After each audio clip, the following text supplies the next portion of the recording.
And the way I use this, which is really cool because I'm a simple mechanic and I'm not a preacher teacher, but I walk into a convenience store and the guy behind the counter, he has an accent. And I say, wow, I love your accent. What country did you grow up in? And he looks at me, I grew up in Chad. Oh, okay, I have something you might like. And so I spin down my list here and I go to the country of Chad and I click on it and say, well, wow, there's a bunch of languages spoken in Chad. Which one did you grow up speaking? And he says, I speak that language. And then all this stuff pops up. He says, that's in my language? I said, yeah, it's in your language. But he's really excited because he found stuff in his country. And the key thing is, he will send that information back home to the parents, to his family, to his mom, his dad, his brothers, sisters, cousins, and says, hey, look what I found in our language. This is really cool. There's even graphic comics. Look at this. But on this site, scriptureearth.org, let's grind that in your mind, scriptureearth.org, you will find the Bible or portions thereof in over 2,800 languages, over 2,800 languages. Now how this works, you have three choices. You can type in the language, you can type in the country, or you can go to this list.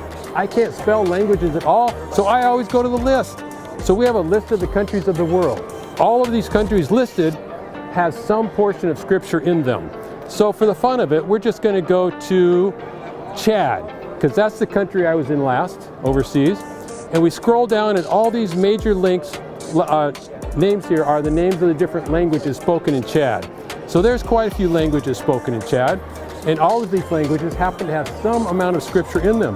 There are other languages spoken in that country, but they don't have scripture, so they're not listed. And it's super easy. In just 3 clicks, we can take you virtually to any country in the world and all the minority languages spoken in that country. This group of people here, everybody doing ministry, working together, trying to figure out how we can, networking, how we can help each other do the gospel presentation in a better way. You know, we're so unique. God has gifted each one of us in unique ways, and for me to be able to help my brother just a little bit, just this little tool that might sit on his shelf for 6 months of the year, and then all of a sudden he remembers, oh yeah, scripture, scripture earth. And then he remembers it and he goes and looks at it and says, yeah, I got this friend. And he remembers my story about the convenience store, and then he has another tool that he can use.